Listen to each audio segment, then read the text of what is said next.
Hello, and welcome to round 2 of the Parenting Roundabout podcast for the week of November 8th.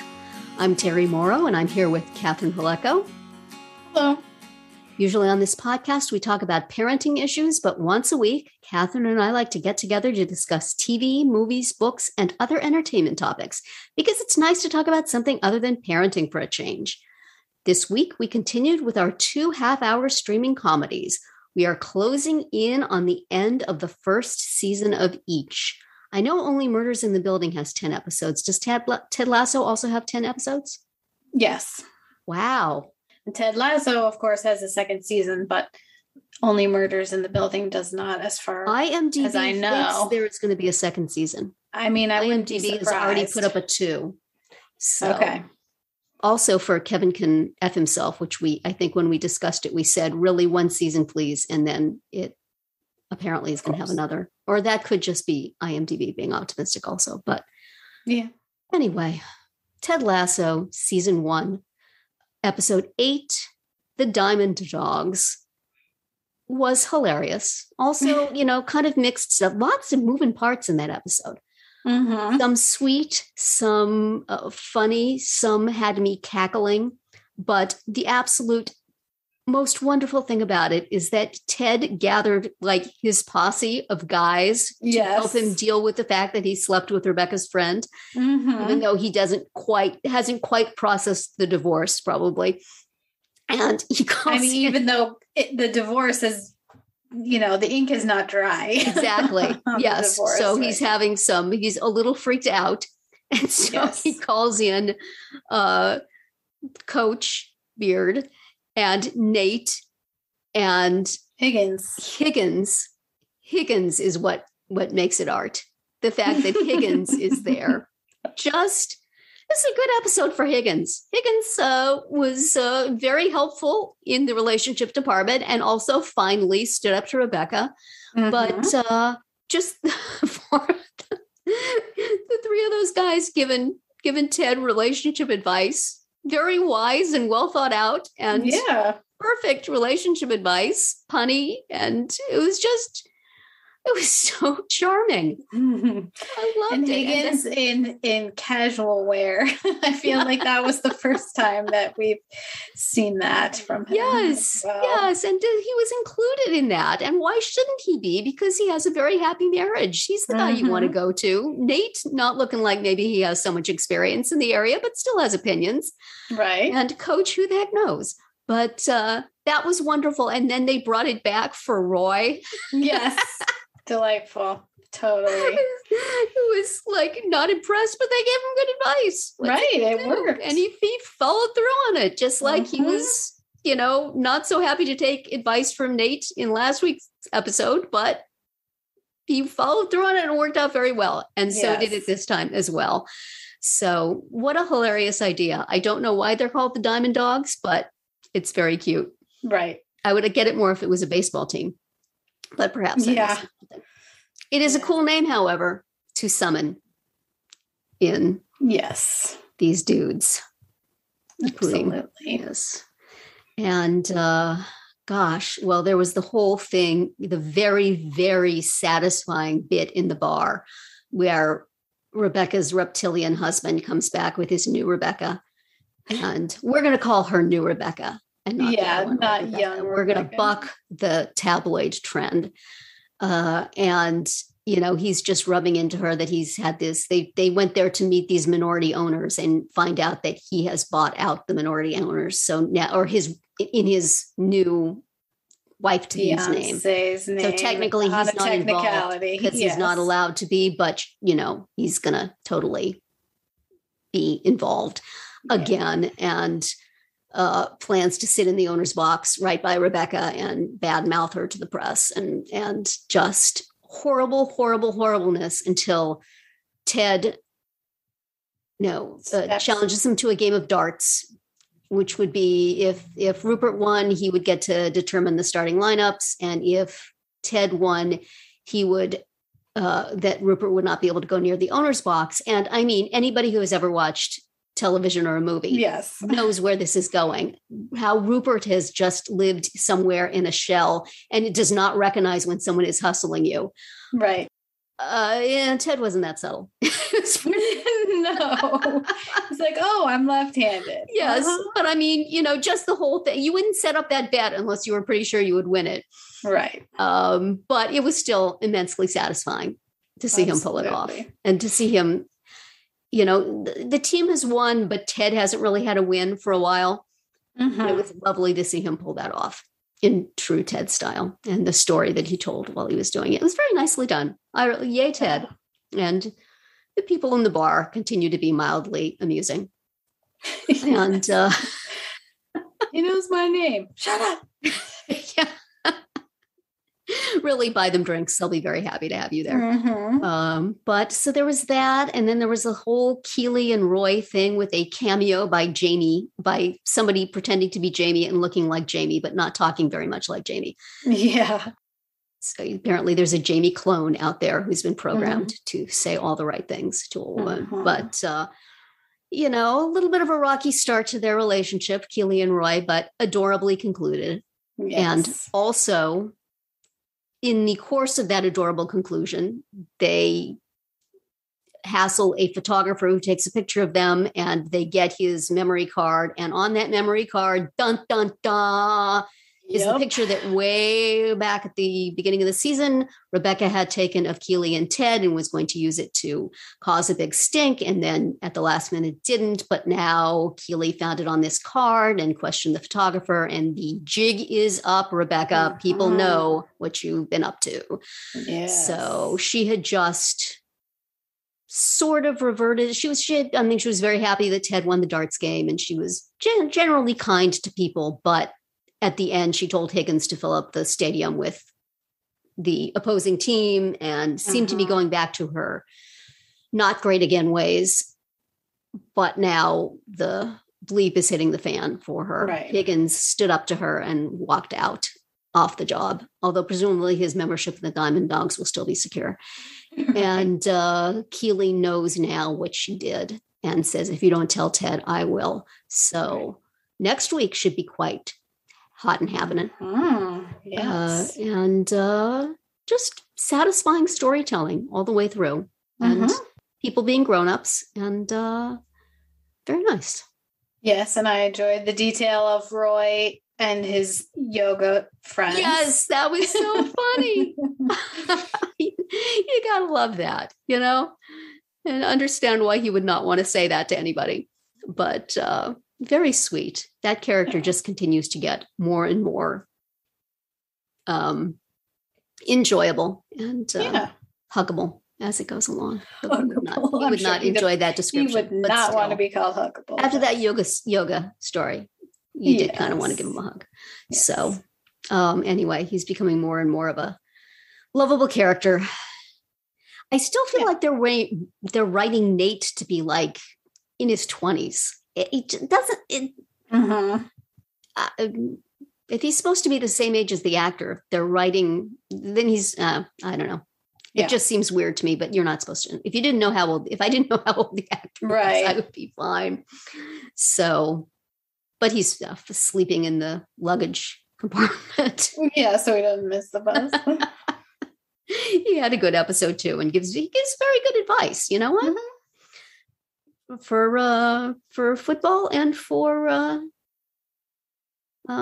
love, romance, not on personal experience by the looks of it, but still,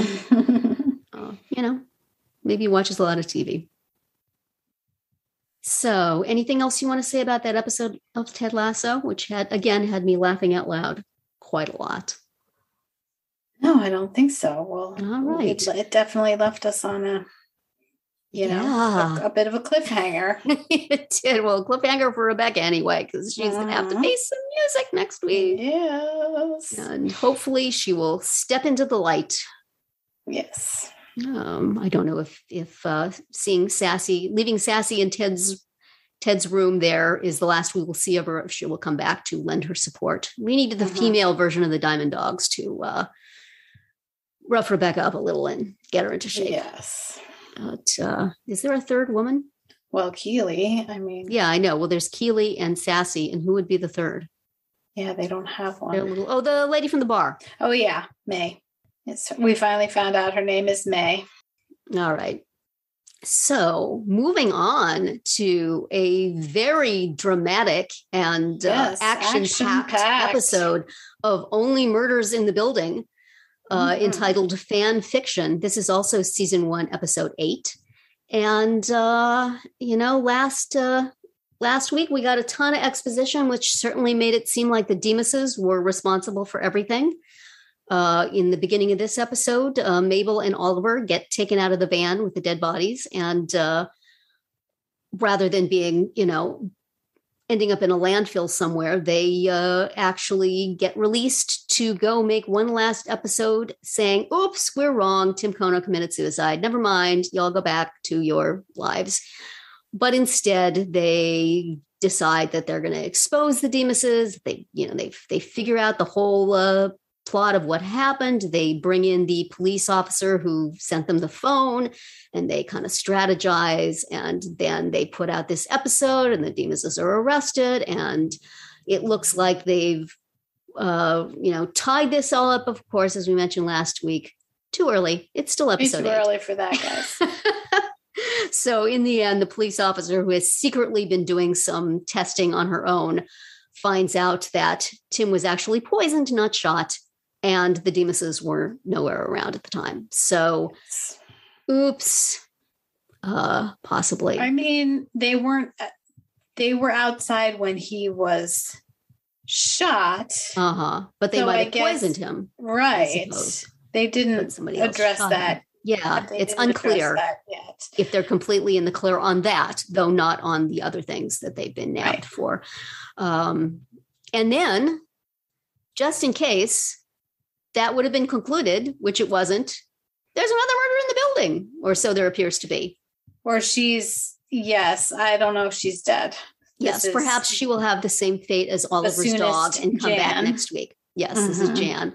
We thought that Oliver's dog was a goner after there was a note on his door, and then, somebody was dead. But no, the dog came back. Maybe Jan will as well. Although she was acting pretty fishy. She knows more than she's saying, I think. Yes. But maybe not. Maybe she was just rightly pointing out that they were all kind of nuts.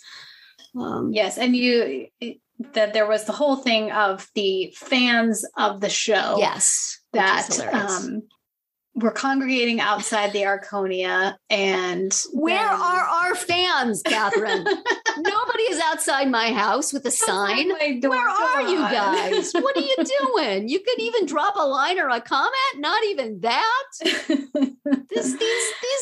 got people out on the curb. Yes, and then they get invited in to help figure things out, which is a fun little it is fun little moment. Yes. And I was very happy to see Allie Stroker there as one of them. Good for her. Always nice to see her in things. And that's that. Again, I say, is this how podcasts work? It is. We're doing it wrong. Yeah. But anyway, yes. So they came in, and Oliver was able to stage a reenactment of the what must have happened, and they're there for the recording. It's very exciting, but possibly not the last recording, because not the last murder in the building. They're only talking about murders in the building. If there's another murder in the building, they got season 2. Then they have something else to say, right? So this was okay.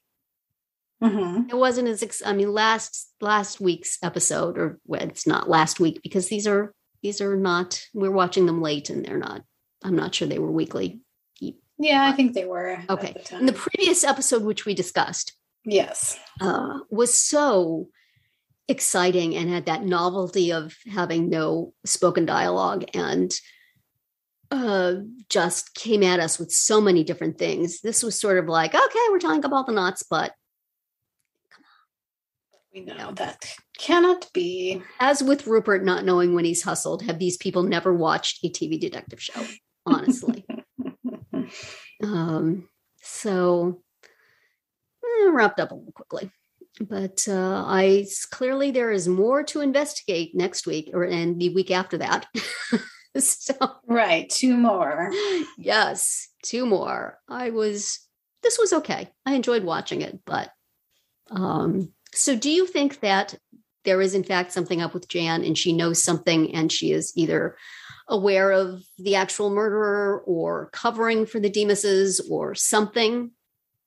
Or do you think something's going on for sure? Even to me, it seemed weird. I'm sure it seemed weird I know it seemed weird to Mabel and Oliver, and they were very annoyed that she was even there. But she did seem to very strongly be wanting to. And so you wonder, did she take up with Charles specifically to keep an eye on things? And right. I don't know. Bad. Poor Charles. Yeah. But I don't know. That was weird. But yes. So I don't know if we are to suspect her or clearly we're meant to suspect her because she was acting so squirrely. Right. But bringing pizza snacks also. So rolls. I would figure myself, I would forgive a lot for pizza snacks. Right. Even if they were dry, I would still enjoy them. Yes. But, yeah, I mean, what was I? Then, of course, she's the one who gets possibly attacked in some way at the end. So that adds another layer of... With her note on her door, similar to the one Oliver got earlier, many episodes back. But she did not... got poisoned. Yes, she did not presumably tell anybody about it, or at least did not tell Charles. The note. Because he then comes with a bouquet of flowers to find her on the ground with blood, I believe. So, possibly these people all want to think about moving. Oh, no. This building is a little dangerous. You're in this beautiful building. That's true. And I'm sure do they have like rent control and stuff like that they're still paying what they were paying 50 years ago? Yeah, well... It doesn't seem to be a rental. No, that's true. Yes, they own it. That's right. Yes. So next week on Only Birders in the Building, it's a show about birders. And it's all birders. Central Park has a lot of birders. The building is filled with birders. All you see are binoculars every day out the front window. They could redo Anyway, Only Murders in the Building. The episode is called Double Time. And it is season 1, episode 9. So we are now getting close to the point where they should be finding the person. Yes. Not quite there, but by the end of next episode, I suspect we will be pointed in the right direction. But what do I know? And also Ted Lasso, an episode called All Apologies. I will be hoping those apologies will be coming from Rebecca, and she will be cleaning up her act. And that is going to be it for our round 2 today. Please subscribe to our Parenting Roundabout podcast so you won't miss any of our episodes. We have something new for you every weekday. As always, you can find recaps, links, and an opportunity to comment on our website at parentingroundabout.com. Goodbye, Catherine. Bye, Terry. Goodbye, everybody.